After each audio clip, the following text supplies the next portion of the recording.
Hi friends, I'm Erin and this is Erin Go Live, and today we have the this or that tag People April style. So if you're unaware, People April is a reading initiative to read biographies, autobiographies, memoirs, nonfiction books about real people during the month of April. And this tag was created by Bookwin's Books. She's one of the co-creators of People April, and it's also hosted by Roz at Scandalling About the Books. That's hard to say. Also, I thought it might be like of particular interest to me to do this tag. I watched Melinda at Web of Stories do this, and the whole time I was just like thinking of my own experience writing a memoir. So if you don't know, this is my memoir, No Matter What, by Aaron Nichols. That is my late husband there on the cover. This was a picture, the background was kind of like constructed from what the real background was, but this is from a picture that he took or had somebody take of him in kind of like the ruins of Fallujah. A story of unwavering devotion and the power of resilience. I always have to look at the subtitle because the subtitle is like an afterthought.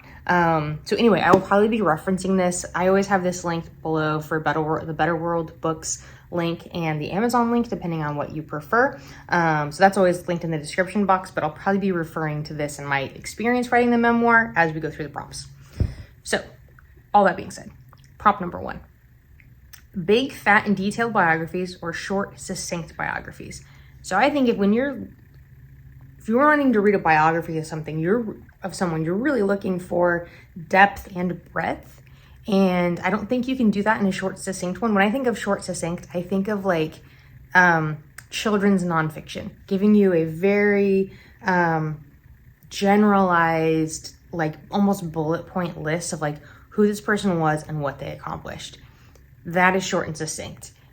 Whereas in a biography, you're still trying to get the idea of who this person was and what they accomplished, but there's a lot that goes into the how, the what made that person who they are, how did that person accomplish what they did, what were their struggles, who helped them, all of that. So I think you need a much bigger biography. Now, do I read big biographies? No. The only one I ever read was one on Benjamin Franklin. It was quite big. Number 2, celebrity memoirs or average Joe memoirs. I'm gonna go with average Joe. I have not read very many celebrity memoirs. Bossy Pants by Tina Fey and Born a Crime by Trevor Noah. And I think what stands out about those, as opposed to more of like a tell-all or like gossipy kind of thing, is like there is a message that they're trying to convey through their experience. And it's like a memoir shouldn't be like a book report on like, here I am, here's what I like, here's what I do, my favorite color is green. Which I feel like a celebrity memoir can kind of be more like that, as opposed to when you have a true message that you're trying to convey, using your experience as the vehicle. Number 3, complete correspondence or selected letters. I have never read a collection of letters. So I think that I might go with the selected letters if it was like, deftly handled, where the more, what's the word I'm looking for? Where the more pertinent letters are like hand-picked in order to get the full story that we need and the message and the relationship conveyed through those. There's probably some throwaway letters in there we don't need to see. 4, memoirs written when the events are fresh or memoirs written with hindsight.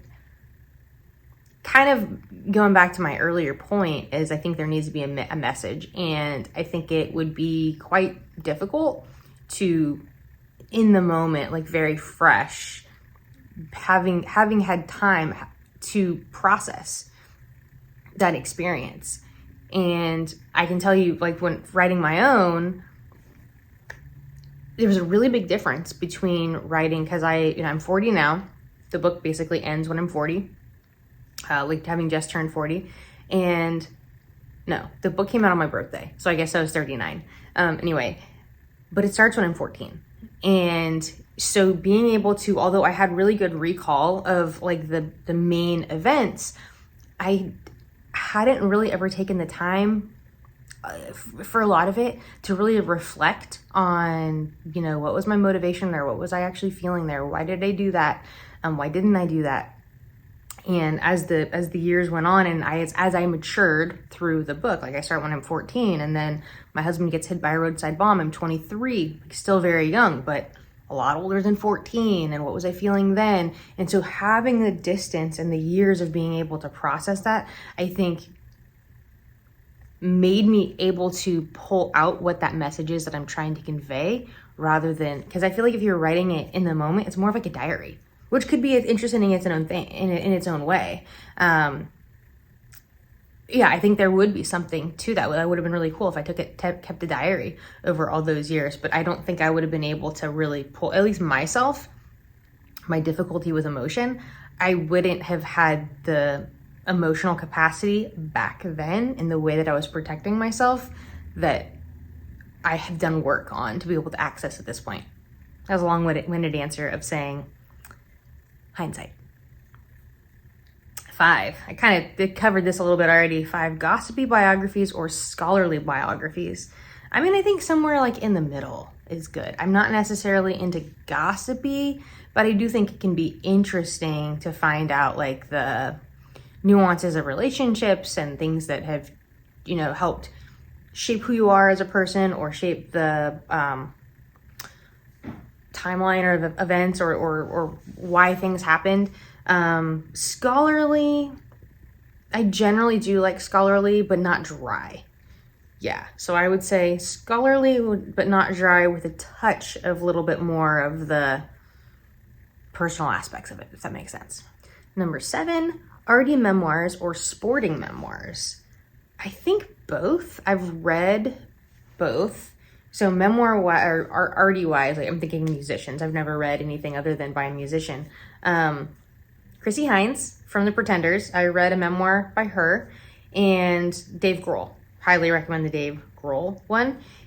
So yeah, those, I enjoyed both of those a lot. Those tend to be a little bit more gossipy, right? But like really interesting view into, you know, it's a medium that we enjoy, but not like, what does the behind the scenes look like? What's the work, the years of work that goes into it? What's the day-to-day look like? The big things, the little things, all that. So enjoyed those a lot. I can't imagine like a painter.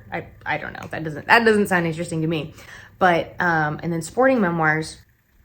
My friend is texting me funny things that keeps popping up. Yeah, but I think particularly if it's sports memoir about a sports person, an athlete that you are particularly interested in, or like from a team or an era that really interests you, yeah, that's good too. I skipped one. That was number 7. Number 6, diaries of ordinary life or diaries of extraordinary events. I'm gonna waffle. I think both. I think the ordinary life. Now, if there's a message to be told, I'm gonna keep going back to this. If there's a message to be told based on the experience of who this person was, then I think an ordinary life memoir could be quite good. Like, I don't know how ordinary my life was. I don't know if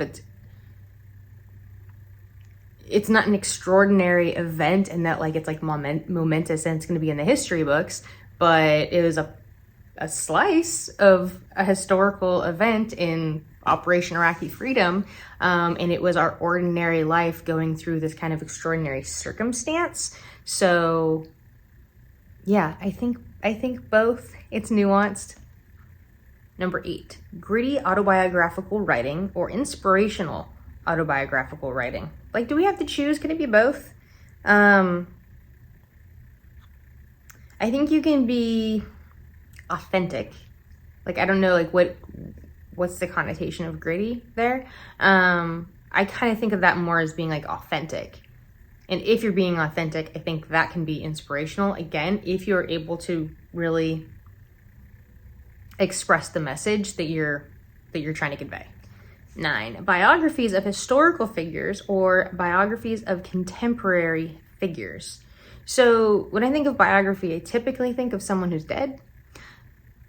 because their whole life has been played out, therefore we can have like a beginning and an end and know all that they accomplished. So I would want a historical figure. If we did a biography of a, you know, a current figure, like let's say Denzel Washington, like the first person that just came to my head for some reason. If we did a biography today of Denzel Washington, we don't know what his last chapters look like. And then what, there's like a part 2 eventually. So I think historical figures, biography, contemporary figures, either memoir, if they're going to write it themselves, or more like journalistic exploration of a particular topic. But I don't think it's fair to put out a biography of someone who's still alive.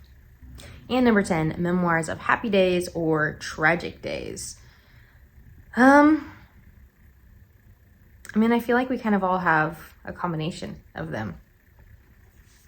This is a tragic story, but there is a lot of love and happy days and positive experiences and positive outcomes despite the tragedy. So I don't think that you can really separate the two. And I think it would be really monotone if it was all good stuff or all bad stuff. Either it's going to be like unrealistic, like nobody's that happy all the time. Where are your struggles? What are you, if there is no dark without the light or no light without the dark? And then you don't want it to just be overly depressing and just like negative. So yeah, and it just makes me think like that was the balance that I was trying to achieve with mine. Was yes, we had a very tragic set of circumstances. My husband got blown up in Iraq, never the same again, yet we still had a really great life together despite our normal being very different from what we expected it to be. And then there's a bonus prompt. The complete diary of Samuel Pepys, over 4,000 pages or 116 hours and 16 minutes of audiobook, or selections from the Diary of Samuel Pepys, which can be as short as 120 pages or 3 hours and 55 minutes of audiobook. Yeah, I'm gonna need the condensed version on that one. Okay, so now it's time for everybody's favorite part. Who do I tag? I think I'm gonna tag like a handful of people, like more than like 3. So let's go with Roving Reader, Sterling Reads, Middle of the Book March, Aldi Books, and My Reading Life. Those will all be linked down below in the description box, as well as one more plug here, as well as the links for Better World Books and Amazon to purchase my book. Thank you for watching. Remember, every day is a great day for a great day, no matter what.